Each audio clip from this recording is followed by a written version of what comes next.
Hello, and welcome to SAP's Deployment Automation Framework Overview. I am Morgan Deegan. My co-host, Will Braddon, is unable to join us today. For our agenda, we will cover an overview, some information about architecture, what a deployment could look like, deployment options, and next steps.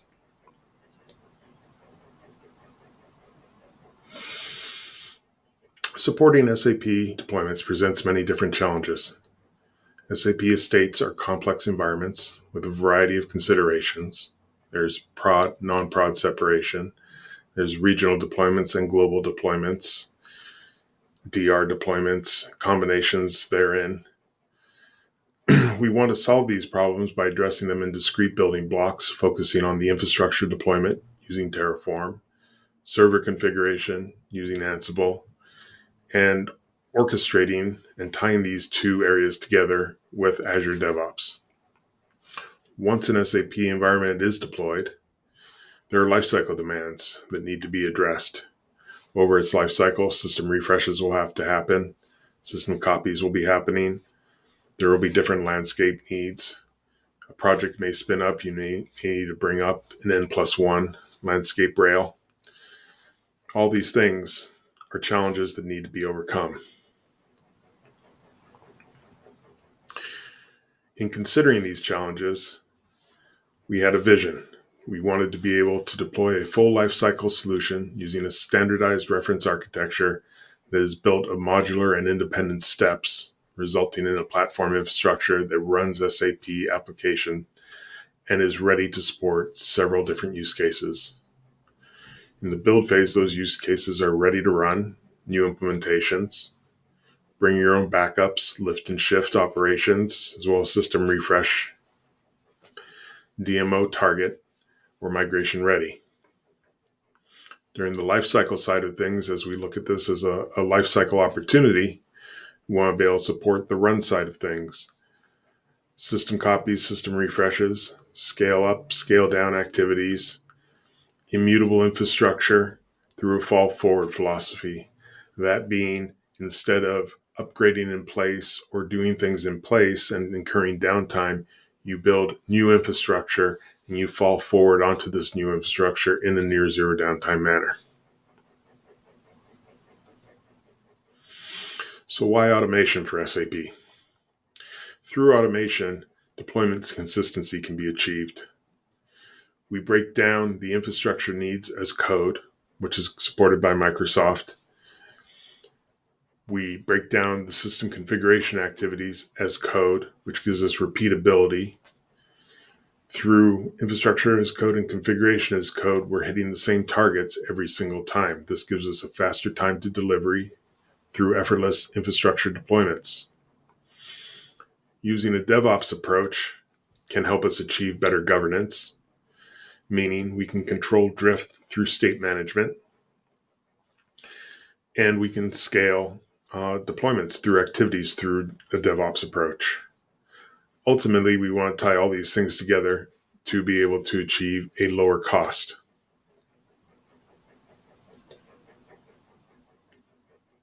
The SAP Automation Framework is an open source project.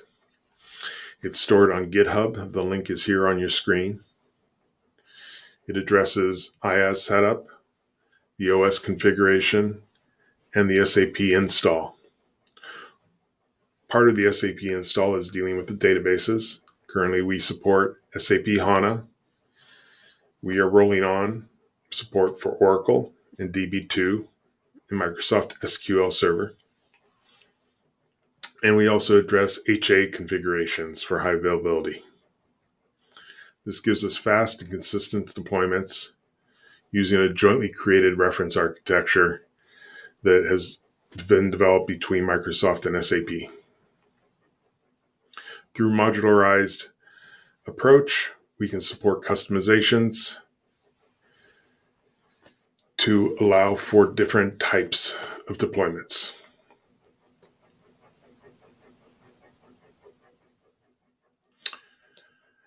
The architecture, Terraform modules for infrastructure as code, is broken down into different execution units. The first execution unit is the deployer. From this platform, you can execute Terraform and Ansible for deploying environments. The second execution unit is the SAP library. The SAP library would be used to store the binaries for installing the SAP products, which can also be a governance type of activity. Next, we have the workload zones. A workload zone is analogous to a VNet, and the SAP systems would reside within the workload zones. All the shared components between SAP systems would also be in the workload zone. And then we have the SAP System Deployment Unit, or SDU. This is the database layer and the application layer of an SAP system. For the configuration as code, use Ansible modules that we co-developed with SUSE. They're collected into playbooks, which are a collection of roles. So we have a playbook for addressing OS configuration, SAP OS configuration, a bill of materials or BOM processing. The bill of materials defines the SAP product. A playbook for addressing the database install, and then multiple playbooks for the different parts of the SAP install using SAP Inst. The ASCS, ERS, the DB load phase, primary app server, application servers, and web dispatchers. A playbook, being a collection of roles, for example, in the OS configuration playbook, would address the sudoers configuration activity, logical volume management for setting up disks, Crony for time synchronization, and so on.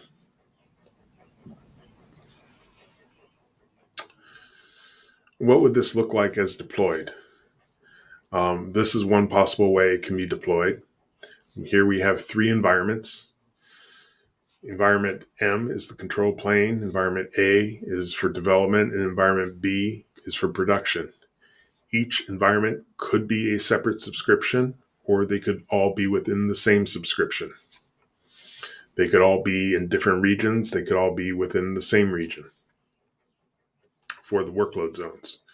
The workload zones, as shown for environment A and B, the environments are the same. It all depends what use you assign to an environment. It's an environment's in a way to partition, for example, in this case, between non-prod and prod. The workload zones contain all the shared resources and the networking activity, or the networking VNet, subnets, any of that. That's at the workload zone level. A region can have one or more workload zones, which is another way of partitioning things. The SAP systems are deployed into the workload zones, and they are going to be the virtual machines, the availability sets, proximity placement groups, and so on.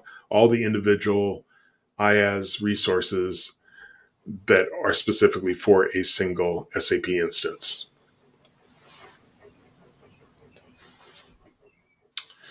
So if you deployed an environment, it could look like this in the Azure Portal view. Here we have a naming convention. As you can see, it's made up of different fields. In this case, we have demo for the first field. Demo is the environment. EUS2 would be East US2 region. So the second field is the region. You can see DEP00.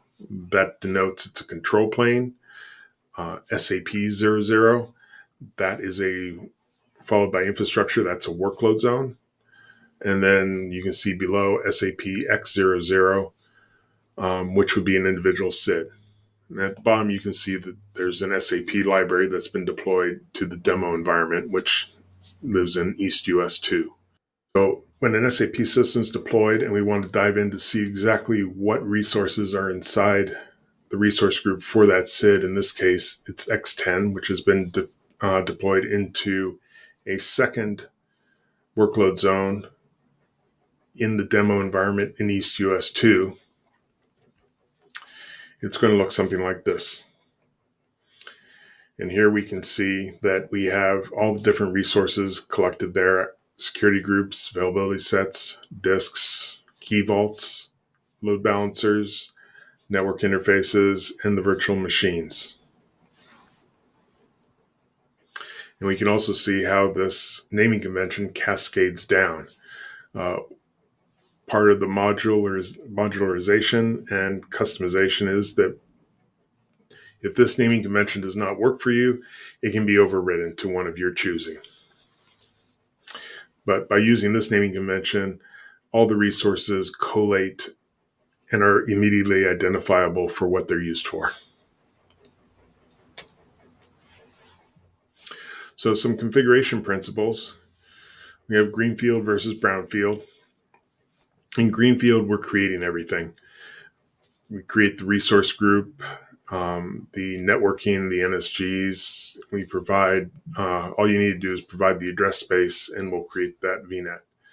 In a brownfield, you provide the resource ID for different components.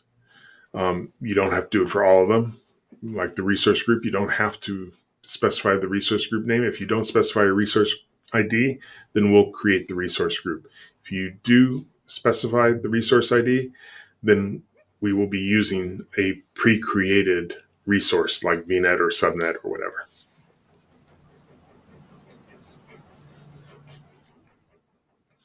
So some options for the system deployments.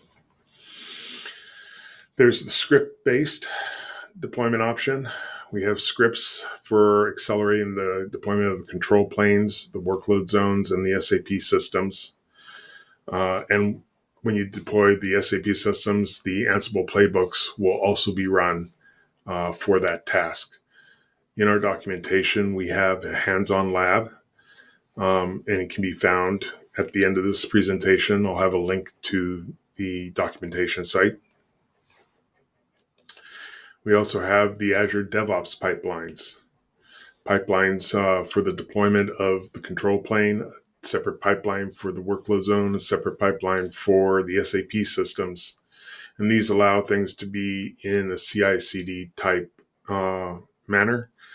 So that's where we can start during our lifecycle operations, start introducing drift detection.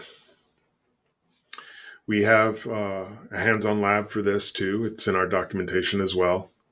The SAP Deployment Automation Framework DevOps hands-on lab. Previously, I mentioned the bill of materials, or BOM. The bill of materials defines the SAP product and the software packages required to install at a target version. Versioning of the BOM allows different targets and use cases. For example, SAP changes the version of some packages sometimes, and you may want to install S4 at one particular version, but you may also want to install S4 for a different business use case at a higher version. This would be two different bill of materials for the same SAP product, but at different target versions. Another use case for versioning of a BOM would be a type of gold system. So if you have an SAP system pre-configured, you perform a backup, you could create a new BOM and use that backup in place of the export CDs from SAP to install downstream systems. Microsoft, we provide some BOMs. They are standard BOMs, and their main use is to accelerate your ability to deploy.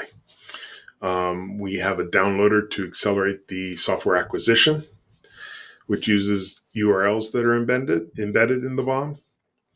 But the customer can also create custom BOMs.